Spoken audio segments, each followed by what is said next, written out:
새 차 구매하시나요? 카동의 실시간 금융 데이터 분석으로 금리는 낮게 캐시백은 높게 전문 매니저를 통한 견적 비교와 계약을 한 번에 내 차 비싸게 팔고 꼼꼼한 출고 점검 및 프리미엄 패키지까지 이 모든 혜택을 카동에서 한 번에 새 차 살 때 카동. 시즌이 끝나면은 이제 항목별로 MVP나 신인왕 이런 걸 뽑잖아요. 특정 분야에서 어떤 선수들이 수상하게 되는지. 우선은 뭐 MVP랑 신인왕은 정해졌다고 봐요. 수비상도 마찬가지고. 그래서 MVP는 사실 니콜라 요키치가 될 것 같고, 그러니까 오클라호마 시티 썬더가 서부 1위였으면 표가 어느 정도 갈릴 수는 있었는데, 지금 썬더는 길저스 알렉산더가 부상 때문에 제대로 나오지 못하고 있거든요. 그러니까 이거는 65경기, 수상 자격을 얻을 수 있는 65경기 이상은 뛰었지만 에이스를 무리시키지 않겠다는 거죠. 그러니까 1위 싸움에 대해서 미련을 갖지 않겠다는 거죠. 그렇다면 결국 썬더의 서부 1위는 힘들어졌다고 봤을 때 저는 니콜라 요키치까지 새겼다고 봅니다. 그래서 요키치의 개인 통산 MVP 3회 수상이 거의 확정적이라고 보고, 신인왕도 뭐 웬반야마죠. 저는 웬반야마랑 챗 홈그랜이 끝까지 싸우지 않을까 했는데 홈그랜이 못한 게 아니라 웬반야마가 너무 잘해요. 그래서 이거는 뭐 거의 만장일치 신인왕이 되지 않을까 생각을 하고, 수비상도 뭐 루디 고베어의 몫이죠. 이번에 미네소타가 디펜시브 레이팅 1위, 그리고 팀 성적도 좋고, 그리고 루디 고베어 본인도 지난 시즌보다 각종 수비 수치와 뭐 특히나 블락 개수도 늘었어요. 그래서 저는 루디 고베어가 수비상을 받는다고 봅니다. 조금 논란이라기보다는 좀 격전지로 예상이 되는 건 올해 식스맨상, 그 다음에 뭐 기량 발전상, 뭐 올해 감독상 이 정도일 것 같거든요. 제가 생각하는 올해 식스맨상은 저는 말링 몽크를 줘야 된다고 생각해요. 그러니까 몽크가 지금 시즌 아웃 되긴 했지만 벤치에서 나와서 정말 분위기를 여러 차례 바꿨어요. 그러니까 지금 몽크 아니면 나지리드, 노만 파웰이 3인방인데 몽크가 벤치에서 나와서 끝까지 클러치 상황에서 본인이 에이스 역할을 한 적도 많았었거든요. 그러니까 사보니스랑 그리고 디에런 팍스가 있긴 하지만 사실상 팀 내 2, 3옵션을 오가는 선수예요. 이게 벤치에서 나와서 이런 역할을 맡았기 때문에 저는 더 의미가 있다고 보고, 나지리도 잘했고 노만 파웰도 뭐 몽크류의 선수긴 하지만 몽크가 벤치에서 다치기 전까지 득점 어시스트를 제일 많이 했거든요. 벤치 자원들 중에. 그래서 저는 말린 몽크라 생각을 하고, 기량 발전상 같은 경우에는 여러 선수들의 이름이 거론되는데 저는 코비 화이트한테 주고 싶어요. 잭 라빈이 다치고 나서 뭐 그 전에도 빵 터지긴 했는데 이 화이트 같은 경우에도 사실 1라운드 7순위 선수 치고는 조금 아쉬운 부분이 있었거든요. 근데 올 시즌에 완전 올스타급 선수로 빵 터졌어. 그래서 저는 물론 평균 15점 넣는 선수가 25점 넣는 게 더 어렵겠죠. 코비 화이트는 그것보다는 평균 득점은 낮으니까. 하지만 저는 화이트가 지금 어느 정도 연차가 좀 쌓인 상황에서 이런 반전을 만들어냈기 때문에 저는 화이트에게 주고 싶고, 올해 감독상은 지금 마크 데이그널트 오클라호마 시티 감독에게 뭐 가는 게 정배당이긴 한데 저는 저말 모슬리 올랜도 매직 감독에게 표를 주고 싶습니다. 왜냐하면 썬더는 그래도 지난 시즌에 어느 정도 가능성을 내비쳤죠.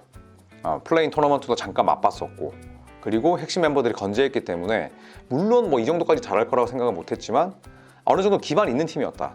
반대로 올랜도 매직은 올 시즌에 플레이오프 진출 예상하는 분들은 거의 안 계셨어요. 근데 지금 뭐 동부 컨퍼런스 상위권도 노릴 수 있으니까 완전히 뭐 무에서 유를 창조했고 진짜 비포장기를 포장도로로 만든 그런 주역이라 생각을 해서 저는 올해 감독상은 데이그널트 감독이 받겠지만 제가 만약에 투표 인단이라면 저는 저말 모슬리 감독에게 주고 싶습니다. 올 NBA 팀은 이거 좀 어렵더라고요. 저도 올 NBA 팀이랑 올 수비팀을 한번 뽑아봤는데 그냥 쭉 한번 읊어볼게요. 제가 뽑은 올 NBA 팀 퍼스트 팀은 아마 대부분이 다 동의하실 거예요. 길저스 알렉산더, 돈치치, 야니스, 그리고 테이텀, 요키치, 요 5명. 저는 이 올 NBA 특히 퍼스트 팀이라는 건 팀 성적도 중요하거든요. 그러니까 MVP만큼 보는 건 아니지만 팀 성적을 어느 정도는 반영을 시켜요. 그래서 이 5명의 공통점은 다 팀 성적이 나쁘지 않다는 거죠. 그래서 저는 퍼스트는 이렇게 했고, 세컨드부터는 아마 많은 좀 의견의 엇갈림이 있을 것 같긴 한데 저는 제일런 브런슨, 그리고 앤서니 에드워즈, 그리고 케빈 듀란트, 앤서니 데이비스, 도만타스 사보니스, 이렇게 가겠습니다. 네, 이것도 역시나 팀 성적을 저는 어느 정도 반영을 했어요. 그래서 제일런 브런슨이 지금 뉴욕에서 엄청 잘하고 있잖아요. 그리고 평균 기록도 27점이야. 꿀릴 이유가 없죠. 그래서 브런슨을 저는 세컨드로 뽑았고, 앤트맨도 서드팀 가기에는 개인 기록이 너무 좋았어요. 그리고 뭐 듀란트 마찬가지고, AD, 사보니스, 특히 사보니스 같은 경우에는 아주 과소평가 받는 선수란 말이죠.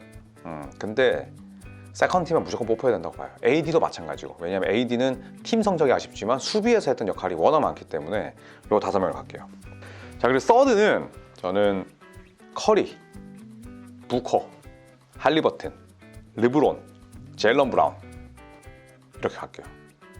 그러니까 서드도 사실 뭐 커리 빠져야 된다 뭐 이런 얘기가 분명히 있을 것 같긴 한데, 이게 사실 뭐 커리와 르브론의 나이를 감안한다면 이런 기록 내고 있는 것 자체도 사실 대단하고, 할리버튼 같은 경우에도 전반기에 비해서 후반기 폭망이죠. 그런데 시즌 전체를 놓고 봤을 때 인디애나 성적도 좋고 여전히 평균 기록이 20-10이에요. 들어가야 되고, 그 다음에 부커도 뭐 개인 기록이나 팀 성적을 놓고 봤을 때 서드는 들어가야 된다고 생각을 합니다. 제일런 브라운 때문에 왈가왈부가 있을 수는 있을 것 같아요. 근데 제일런 브라운도 전반기보다는 후반기 활약이 좋습니다. 그리고 지금 60승 넘긴 팀이고 30개 팀 가운데 1위가 확정됐거든요. 거기서 원투펀치로 활약을 하고 있고 개인 기록이 평균 22점 이상인데 60승 이상 전체 1위 팀에게서 올 NBA 팀 한 명 나오는 건 저는 불공평한 처사라 생각해요. 그리고 제일런 브라운은 또 받을 수 있는 자격 65경기 이상 뛰었고, 그리고 개인 기록도 전반기보다 후반기가 좋았기 때문에. 올 수비팀은 어떤 선수로? 수비팀도 사실은 뭐 그 팀의 수비에 끼치는 영향이 제일 중요하다고 보거든요. 즉, 그 소속팀의 디펜시브 레이팅을 무시할 수 없다라고 생각을 해서 한번 불러볼게요. 퍼스트 팀은 지루 할러데이, 허브 존스, 그리고 앤서니 데이비스, 빅터 웬바냐마, 루디 고베어. 그러니까 빅터 웬바냐마가 사실 올해 수비수상을 루키 시즌 때 받을 가능성은 없습니다만, 웬바냐마가 보여줬던 수비의 그런 강점, 수비하는 거 보셨죠? 대박이잖아요. 루키가. 네, 블락하고 뭐 스틸도 잘하고. 그래서 저는 웬바냐마는 퍼스트 팀에 반드시 들어가야 된다. 네, 그래서 지루, 허브, 웬비, AD, 고베어로 꼽겠고요. 수비팀은 세컨팀까지밖에 없으니까 세컨팀은 알렉스 카루소, 데리 화이트, 루돌트, 제이드 맥데니얼스, 그리고 제럿 알렌, 이 5명을 하겠습니다. 다 소속팀이 수비가 죄다 좋은 팀이고 수비의 핵심으로 활약하고 있는 그런 선수들이고, 대인 수비, 팀 디펜스, 그리고 소속팀의 수비 레이팅까지 다 뛰어나기 때문에 저는 이 5명을 할 텐데, 사실은 구독자 여러분의 생각이 궁금하긴 해요. 왜냐하면 수비팀은 상당히 많이 갈릴 것 같거든요. 그래서 이런 것들을 댓글로 남겨주시면 저는 재밌게 볼 것 같아요.